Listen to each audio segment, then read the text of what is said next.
నమస్తే welcome to our channel నిర్మిషాల్ని YCP నేత మాజీ మంత్రి రోజా కూటమి ప్రభుత్వం మీద కొన్ని వ్యాఖ్యలు చేసింది. ప్రభుత్వం సుపరపాలన కాదు శుద్ధ పాలన అని మాట్లాడుతుంది. ప్రభుత్వం మొత్తం ఫెయిల్యూర్ అన్నట్టు ఆమె వ్యాఖ్యలు. అసలు ఈ వ్యాఖ్యల్ని ఎలా చూడాలి? అయితే ఇచ్చిన పథకాలు కూడా ఒక్కడి కూడా అమలు చేయలేదు. అయితే దీని మీద పూర్తిగా విశ్లేషించడానికి మనతో పాటు స్టూడియోలో ఉన్నారు సీనియర్ జర్నలిస్ట్ డాక్టర్ భరతరెడ్డి గారు ఉన్నారు. వారిని అడిగి కొన్ని విషయాలు మనం తెలుసుకుందాం. నమస్కారం సార్. నమస్తే సార్. రోజా ఇంతమంది ఎప్పుడు ప్రెస్ మీట్ పెట్టినా సరే కూటమి ప్రభుత్వం మీద విమర్శిస్తూనే మాట్లాడుతూ ఉంటుంది. మరి ముఖ్యంగా చూసుకుంటే సుపరపాలన కాదు శుద్ధ పాలన అంటూ ఆమె వ్యాఖ్యలు చేస్తుంది. మరి ముఖ్యంగా చూసుకుంటే ఇచ్చిన హామీలు ఒక్కడు కూడా నెరవేర్చట్లేదు చంద్రబాబు నాయుడు గారు అన్న వ్యాఖ్యలు ఒకటి. ఇక జగన్మోహన్ రెడ్డి నమ్మకం అంట వాళ్ళకి, చంద్రబాబు నాయుడు గారు అంటే మోసం అని వ్యాఖ్యలు చేస్తుంది రోజా గారు. అసలు ఎలా చూడాలి సార్ ఈ రోజా వ్యాఖ్యల్ని? రోజా సినిమా కలిపి మిక్సింగ్తో ఆమె రాజకీయాలు చేస్తూ ఉంటుంది. మంత్రిగా ఉన్నప్పటి నుంచి కూడా ఆమెను ఒక ఫైర్ బ్రాండ్గా వైసీపీ వాడుకుంటుంది. అయితే ఇప్పుడు సంవత్సరం పూర్తయిన సందర్భంగా కూటమి ప్రభుత్వం పూర్తిగా వైఫల్యం చెందిందనేది రోజా విమర్శలు చేస్తుంది. ప్రతిపక్షంలో ఉన్నప్పుడు అవి చేస్తూ ఉంటారు విమర్శలు, ప్రభుత్వంపై విమర్శలు చేస్తూ ఉంటారు. కానీ నిర్దిష్టంగా ఇక్కడిక్కడ ఫెయిల్ అయింది, ఇక్కడిక్కడ అని చెప్పే ప్రయత్నం చేయాలి. కానీ వైసీపీకి సంబంధించిన నాయకులందరూ కూటమి ప్రభుత్వం మీద ఏ విధంగా అయినా ఒక దుమ్మెత్తిపోయాలనేది చేస్తుంటారు తప్పిస్తే ఎక్కడెక్కడ ఫెయిల్ అయ్యారు. గతంలో చూసుకుంటే ఇక ఇచ్చిన హామీలను నెరవేర్చలేదని చెప్పడం, మిగతా విషయాలకు సంబంధించి హామీలకు సంబంధించి ప్రతిరోజు విమర్శలు చేస్తున్నారు. అసలు ప్రభుత్వానికి సంవత్సరం గడువు కూడా ఇవ్వకుండానే విమర్శల పర్వం కొనసాగించడం జరిగింది. ప్రభుత్వం ఒక్కొక్కటి పథకాన్ని అమలు చేస్తున్న నేపథ్యంలో ఇప్పుడు వైసీపీ నాయకులకు ఏం దిక్కు తోచట్లేదు. ప్రభుత్వం హామీలను నెరవేర్చదు అని మేము అనుకుంటే, విమర్శించుద్దామని మేము అనుకుంటే ప్రభుత్వం ఒక్కొక్కటిగా పథకాలను ముందుకు తీసుకెళ్తుంది. ఎందుకంటే ఇటీవలే తల్లికి వందనం పథకాన్ని తీసుకురావడం జరిగింది. గ్యాస్ సిలిండర్కి సంబంధించి వాళ్ళకు ముందుగానే అకౌంట్లో డబ్బులు వేయడం, ఇలాంటి కార్యక్రమం వాళ్ళైతే ఏమైతే గ్యారంటీ హామీలు ఇచ్చారో అవి ఒక్కొక్కటిగా నెరవేర్చుకుంటున్న చూడొచ్చు. ఎందుకంటే ఆంధ్రప్రదేశ్ ప్రభుత్వం ఏర్పడ్డ నాళ్లలో బడ్జెట్తో రావడం జరిగింది. అది చంద్రబాబు నాయుడు గారు అది కొంత మేనేజ్ చేసుకుంటూ రావడం జరిగింది. వైసీపీ ప్రభుత్వం వచ్చిన తర్వాత 5 ఏళ్ల కాలం ఆర్థిక విధ్వంసం జరిగిందని చంద్రబాబు నాయుడు గారు స్వయంగా ప్రకటించడం జరిగింది. దీన్ని కవర్ చేయడానికి చాలా ప్రయత్నాలు చేస్తున్నాం. మొత్తం ఐసీయూలో ఉన్న దీన్ని మేము కొద్దిగా దాన్ని గాడిన పెట్టే ప్రయత్నం చేస్తున్నాం. ఆర్థిక వ్యవస్థను చచ్చిపోయేటట్టు ఉన్నదాన్ని మేము కొంతవరకు బతికించే ప్రయత్నం చేస్తున్నారు. కొంతవరకు వాళ్ళకు అనుకూలంగా ఉన్న కేంద్ర ప్రభుత్వం రావడంతో పథకాల అమలు విషయంలో కానీ, అమరావతి నిర్మాణం విషయంలో కానీ, పోలవరంలో అయితే ఈ ఆర్థిక వ్యవస్థను ఏ విధంగా కాపాడుకుంటూ సంక్షేమానికి పెద్దపీట వేస్తూ అలాగే అభివృద్ధి వైపు ఏ విధంగా ముందుకెళ్లాలనే దాని మీద కొంత కసరత్తు చేస్తున్న నేపథ్యంలో కొన్ని పథకాల అమలులో కొంత జాప్యం జరుగుతుంది. జాప్యం జరగడానికి ప్రధాన కారణం ఏంటంటే వాళ్ళు సెలెక్టెడ్ అంటే ముందుగా ప్రాధాన్యతలు ఏవి అని సెలెక్ట్ చేసుకోవడం జరిగింది. ఆ ప్రాధాన్యతల క్రమంలో మొదటగా వాళ్ళు ఇచ్చిన ప్రాధాన్యతను మనం గమనించినట్టయితే అమరావతి నిర్మాణానికి సంబంధించి అమరావతి పునర్నిర్మాణం అని పేరు పెట్టడానికి కారణం ఏంటంటే అమరావతి నిర్మాణం ప్రారంభమైన తర్వాత వైసీపీ వచ్చిన తర్వాత ఎక్కడ వేసిన గొంగడి అక్కడనే దాన్ని ఆపేసి 3 రాజధానులు అని చెప్పి దేన్ని అభివృద్ధి చేయకుండా అక్కడ ఆగిపోవడం జరిగింది. అందుకని చెప్పి దాన్ని పునర్నిర్మాణం అని చెప్పి దాన్ని ముందుకు తీసుకెళ్లడం జరుగుతుంది. అలాగే పోలవరానికి సంబంధించి 2027 కల్లా పూర్తి చేసి చూపిస్తామని చెప్పి చంద్రబాబు నాయుడు హామీ ఇవ్వడం జరిగింది. ఇవి 2 ప్రాజెక్టులకు సంబంధించి వాళ్ళు మొదటి ప్రాధాన్య క్రమంలో పెట్టుకోవడం వల్ల ఇచ్చిన హామీలకు సంబంధించి 5 ఏళ్ల గడువు ఉంటుంది కాబట్టి ఆ గడువు లోపల పూర్తి చేయాల్సిన బాధ్యత ఉంటుంది కాబట్టి ఒక్కొక్క పథకాన్ని ముందుకు తీసుకెళ్లే ప్రయత్నం చేస్తున్నారు. కానీ వీళ్ళు సంవత్సరం లోపలనే హామీలన్నీ ఇవ్వలేదు, హామీలన్నీ నెరవేర్చలేదు, సుపరిపాలన కాదు శుద్ధ పరిపాలన అంటూ విమర్శలు చేస్తారు. మనం ఇటీవల చూసుకున్నట్టయితే గత 6 నెలల కాలంలో అసలు సుపరిపాలన అంటే ఏంది, స్కామ్ల పరిపాలన అంటే ఏంది అనేది రోజా సమాధానం చెప్పాల్సి ఉంటుంది. ఎందుకంటే వైసీపీ నాయకులు ఇప్పుడు ఎక్కడున్నారు అనేది ముఖ్యంగా గమనించాల్సిన విషయం. తనతో పనిచేసిన కొలీగ్స్ అనుకోండి, వర్గంలో తనతో పనిచేసిన వాళ్ళు ఎంతమంది జైలుకి వెళ్తున్నారు, ఎంతమంది బెయిల్ కోసం ప్రయత్నిస్తున్నారు, ఎంతమంది తప్పించుకొని తిరుగుతున్నారు, ఎంతమంది అజ్ఞాతంలో వెళ్తున్నారు, దాన్ని ఏమంటారు సుపరిపాలన అంటారా? అది ఇప్పుడు రోజా చెప్పాల్సిన అంశం. సుపరిపాలన అంటే గతంలో స్కాములను సుపరిపాలన అంటారా? భూ కబ్జాలు లిక్కర్ స్కామ్లు, ఈరోజు రేపట్లోనో రోజా మీద కూడా కేసులు వస్తాయని ఆడదాం ఆంధ్ర స్కామ్ సంబంధించి వస్తుంది. కాబట్టి వీళ్ళందరూ కూడా మొన్నటి వరకు పేరుని రాని రోజు వచ్చి పత్రికల్లో మాట్లాడేవాళ్ళు. తీరా చూస్తే అతను ఇళ్ల పట్టాల విషయంలో జరిగింది తనకు తన కొడుకు అనేది అది బయటకు వస్తుంది. అంబటి రాంబాబు ఎవరైతే ముందుగా అంటే వీళ్ళు ఒక పథకం ప్రకారం వస్తున్నట్టుగా కనిపిస్తుంది. రేపు ఎట్లాగో మన మీద కేసు నమోదైద్ది. ఈలోపు మనం ప్రభుత్వాన్ని ప్రశ్నిస్తే నేను ప్రభుత్వాన్ని ప్రశ్నించినందుకే నా మీద కేసు పెట్టారు అని చెప్పే ప్రయత్నంలో భాగంగా ఒక్కొక్కరుగా బయటకు వస్తున్నట్టుగా కనిపిస్తుంది. చూశారా, నేను ఈ ప్రభుత్వాన్ని నిలదీసినందుకు నా మీద కేసు పెట్టారు అని రోజా రేపు ఇది రాజకీయ కక్ష సాధింపు చర్య అని చెప్పుకునే ప్రయత్నంలో భాగంగా వస్తున్నారు. అందరూ ఒకేసారి రావట్లేదు. పేర్ని నేను వచ్చాడు, మొన్న రాంబాబు వచ్చాడు, ఇప్పుడు ప్రెస్ మీట్లకు రోజా ఎక్కువగా కనిపిస్తుంది ఈ మధ్య.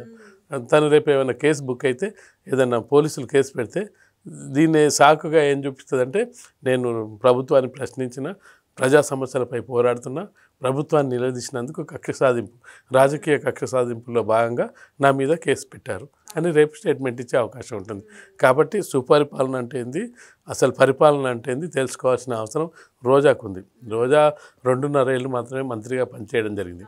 ఆమె గతంలో సరే మనం అనొచ్చో లేదో కానీ ఐరన్ లెగ్ అనే ఒక పేరును గతంలో ఆమె చాలా సందర్భాల్లో అది కరెక్ట్ కాదు. అయినప్పటికీ ఆమె మీద ప్రత్యర్థులు విమర్శలు చేయడం కూడా జరిగింది. అయినప్పటికీ ఆమె గెలిచింది. 2 ఏళ్ల పాటు 2.5 ఏళ్ళ తర్వాత ఆమె మంత్రిగా తీసుకున్నప్పుడు జరిగింది. ఆ మంత్రిగా తీసుకున్న కాలంలో కూడా అన్ని విమర్శలే. ఆ మంత్రిలో ఆమె శాఖలో తన పట్టున్నట్టు కానీ శాఖలో అభివృద్ధి చేసినట్టు కానీ ఎక్కడ కూడా రిజల్ట్ కనిపించలేదు. అక్కడ కూడా ఆమె కూడా అన్ని విమర్శలను ఎదుర్కొంది. ఒక దశలో జగన్మోహన్ రెడ్డి కూడా అసంతృప్తి వ్యక్తం చేసిన సందర్భాన్ని మనం చూడొచ్చు. తనకిచ్చిన శాఖను మంచి శాఖ, నిజంగా చెప్పాలంటే ఆమె సినిమా రంగానికి చెందిన వ్యక్తి కాబట్టి పర్యాటక శాఖ ఇవ్వడం వల్ల పర్యాటకాన్ని ఆంధ్రప్రదేశ్లో చాలా అభివృద్ధి చేయాల్సిన అవసరం ఉండే. ఆ శాఖపై ఏమన్నా చేసిందంటే ఏం చేయలేదు. కాబట్టి ఇప్పుడు కూటమి ప్రభుత్వం పైన విమర్శలు చేస్తూ, కేవలం విమర్శల కోసం విమర్శలు చేస్తూ రేపు నా మీద ఏమైనా కేసు నమోదైనట్టయితే ఆ కేసు దీనివల్లే నమోదైందని చెప్పుకోవడానికి తప్పిస్తే అది వేరే విషయాలు ఏం కనిపిస్తలేదు. ఎందుకంటే మనం చూసాం తిరుపతికి ధర్నాకు సంబంధించి రోడ్ల మీద పోయి బైఠాయించడం, ఆ కేసు ఏమైందని చెప్పి ప్రూఫ్లు ఆధారాలు ఇవ్వమంటే ఆధారాలు ఇవ్వకపోవడం, రోజు అంటే పత్రికల్లో రావడానికైతే ప్రయత్నం చేస్తుంది. ఆ ప్రయత్నంలో భాగంగా తను గతంలో సినిమాల్లో నటించింది కాబట్టి మీడియా అటెన్షన్ కూడా ఉంటుంది. మీడియా వాళ్ళకు కూడా రోజా మాట్లాడుతుందంటే కొంత వాళ్ళకు రేటింగ్స్ ఆ విషయంలో ఉంటుంది కాబట్టి ఆ కవరేజ్ కూడా ఉంటుంది కాబట్టి ఆ విషయంలో కనిపిస్తుంది. కాబట్టి రోజా చేసే ఆరోపణల్లో నిర్దిష్టంగా ఏం కనిపించట్లేదు. దాంతోపాటుగా అసలు వైసీపీ ప్రభుత్వం, వైసీపీ పార్టీలో ఎవరు ఎప్పుడు ఉంటారో ముందు తెలుసుకోవాల్సిన అవసరం రోజాకే ఉందని చెప్పొచ్చు మనం. ఈరోజు కూటమి ప్రభుత్వంలో ఆర్డర్ ఎటుపోయిందో తెలియట్లేదు. రైతులకి రైతు భరోసా లేదు, నిరుద్యోగులకి ఉద్యోగ వృత్తి లేదు అన్న వ్యాఖ్యలను అసలు ఎలా చూడాలి సార్? సూపర్ 6కి సంబంధించి మనం ఇప్పుడే మాట్లాడుకున్నాం. ఒక్కొక్క హామీ నెరవేర్చుకుంటున్న క్రమంలో ప్రాధాన్యత క్రమంలో ఒక్కొక్కటి రావడం జరుగుతుంది. ఆ క్రమంలో మెగా డిఎస్సికి సంబంధించింది కూడా వాళ్ళు ఒక షెడ్యూల్ ముందుకు తీసుకెళ్లడం జరుగుతుంది. అంటే ఏదైనా ఒకే రోజులో అన్ని పనులు జరిగే అవకాశం ఉంది. 5 సంవత్సరాల అధికారం ఇవ్వడం జరిగింది. ప్రజలు సంవత్సరం పూర్తయింది. ఈ సంవత్సరంలో ఎక్కడి నుంచి ఎక్కడి వరకు వచ్చారు, రాబోయే కాలంలో ఈ స్టెప్స్ ఏ విధంగా పడబోతున్నాయి అనేది ముఖ్యమైన అంశంగా మనం చూడటం. ఇక లా అండ్ ఆర్డర్ విషయంలో మనం చూసుకున్నట్టయితే లా అండ్ ఆర్డర్కి సంబంధించిన విషయంలో చంద్రబాబు నాయుడుకి సంబంధించి లా అండ్ ఆర్డర్ విషయంలో చాలా కఠినంగా ఉంటారు. అది అసలు ప్రత్యర్థులను అడిగినా చెప్తారు. ఎందుకంటే హైదరాబాద్ ఉమ్మడి రాష్ట్రంలో హైదరాబాద్ లాంటి నగరంలో గతంలో కాంగ్రెస్ పార్టీ ఉన్నప్పుడు ఎప్పుడూ మత ఘర్షణలు జరిగాయి. చంద్రబాబు నాయుడు గారు సీఎం అయిన తర్వాత మత ఘర్షణలు పూర్తిగా ఆగిపోవడం జరిగింది. కాబట్టి లా అండ్ ఆర్డర్ విషయంలో చాలా కఠినంగా ఉంటారు. ఈ విషయాన్ని తనను నచ్చని నాయకులు, ప్రత్యర్థులు కూడా ఒప్పుకుంటారు. లా అండ్ ఆర్డర్ విషయంలో చాలా కఠినంగా ఉంటారు. పోలీసు అధికారులకు ఫ్రీ పవర్స్ ఇస్తారు. ఎక్కడ ఎవరు రౌడీయిజం, గుండాయిజం చేసినా వాళ్ళని వెంటనే శిక్షించమని చెప్తారు. వాళ్ళకి కేసులు నమోదు చేయమని చెప్తారు. కాబట్టి అది రోజాకు తెలుసు కానీ విమర్శలు చేయాలి కాబట్టి విమర్శలు చేస్తున్నట్టుగా మనం చూడొచ్చు. అంతకుమించి దానికి పెద్దగా రోజా చేసిన విమర్శల్లో నిర్దిష్టంగా ఇవి చేయట్లేదని చెప్పడానికైతే ఆమె ఎలాంటి ఆధారాలు అయితే చూపట్లేదు. సార్, ముఖ్యంగా చూసుకుంటే మనకి ఇప్పుడు హైలైట్గా వార్త ఏంటంటే సజ్జల రామకృష్ణారెడ్డి మన ఏపీ అంటే అమరావతి మహిళల్ని సంకరజాతి అన్నట్టు వ్యాఖ్యలు చేశారు. ఆ వ్యాఖ్యల్ని ఇప్పుడు మహిళలే సజ్జల రామకృష్ణారెడ్డి మీద కేసు నమోదు చేశారు. అయితే ఆయన కేసుకి విచారణకి వెళ్తారా లేదంటే ఏం సమాధానం చెప్తారు సార్? వైసీపీ నాయకులు మొత్తం వాళ్ళకు కేసులు ఇవే సరిపోతున్నాయి. పాత కేసులు వదిలేసి కొత్తగా కేసులు పెట్టించుకుంటున్నారు. గతంలోనే సజ్జల రామకృష్ణారెడ్డి మీద భూ ఆక్రమణకు సంబంధించిన కేసు ఆల్రెడీ ఉంది. ఇప్పుడు మళ్ళీ కొత్త కేసు.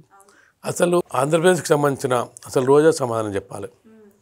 అమరావతి మహిళలని కించపరిచిన దాన్ని రోజా ఖండించిందా? కనీసం ఒక మహిళగా ఇది తప్పు, ఏ పార్టీ అయినా సరే మహిళల్ని మనం కించపరచకూడదు అని సినిమాల్లో చాలా సందేశాత్మకంగా చెప్పింది కదా. కనీసం చెప్పాలి కదా, ఆ విషయం చెప్పాలి.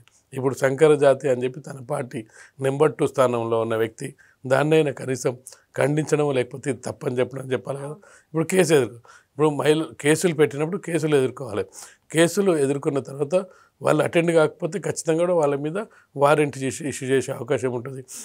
ఖచ్చితంగా ఇప్పుడు వైసీపీ నాయకుల్ని మనం వెతుక్కోవాల్సింది ఏంటంటే వాళ్ళు జైల్లో ఉన్నారా, బెయిల్ మీద ఉన్నారా, అజ్ఞాతంలో ఉన్నారా, పారిపోయి ఉన్నారా? ఆ నాయకులు ఎవరైతే ముఖ్యమైన నాయకులు ఉన్నారో వాళ్ళందరినీ ఏ స్థానంలో ఉన్నారు, అంటే ఏ పొజిషన్లో ఉన్నారు, ఇంట్లో క్షేమంగా ఉన్నారా, జైల్లో క్షేమంగా ఉన్నారా, లేకపోతే కాకాని గోవర్ధన్ రెడ్డి లాగా ప్లేసులు మారుస్తూ ఆటోలో తిరుగుతున్నారు, ఎక్కడైనా బయట తిరుగుతున్నారా?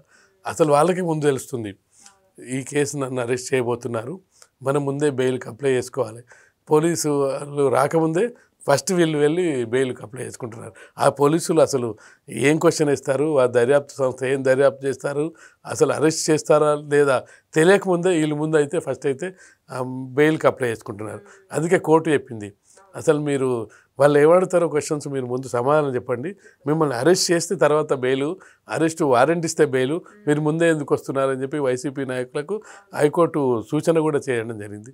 అయినప్పటికీ ఇప్పుడు ఈ సజ్జల రామకృష్ణారెడ్డి వెళ్ళాడంటే వెళ్ళకుండా ఉంటే ఖచ్చితంగా వారెంట్ ఇష్యూ అవుతుంది. ఖచ్చితంగా మహిళలు పెట్టిన కేసు వల్లనే సాక్షి డిబేట్ వల్ల కొమ్మినేని అరెస్ట్ అవ్వడం జరిగింది. సరే ఆయన ఏదో జర్నలిస్ట్ కాబట్టి కొంచెం ఫెయిల్ రావడం జరిగింది. కృష్ణరాజు బుక్ అవ్వడం జరిగింది. ఆయన సొంతంగా ఆయన మీద దోషించే ప్రయత్నం చేస్తున్నారు. కాబట్టి వైసీపీ నాయకులు తెలుసుకోవాల్సింది ఏంటంటే ఇప్పటికైనా వాళ్ళు ఇవన్నీ వదిలేసి రాజకీయాల్లో ఉండాలంటే ప్రజలతో కలిసి ఉండాలి. మళ్ళీ వచ్చే ఎన్నికల నాటికైనా ప్రజల అభిమానం చూరగొనే విధంగా ఉండాలి తప్పిస్తే వీటన్నిటి వల్ల పెద్ద ఫలితం అయితే వాళ్ళకు ఉండదని చెప్పొచ్చు. సో ఇదండి, చూశారు కదా ఎవరిది సుపరిపాలన ఎవరిది శుద్ధ పాలన అనేది రోజా వ్యాఖ్యల్ని ఈ వీడియోలో చూశారు కదా. మీకు ఏమన్నా ఇంకా డౌట్ ఉంటే కామెంట్ రూపంలో తెలియజేయండి. Thank you sir. ఓకే.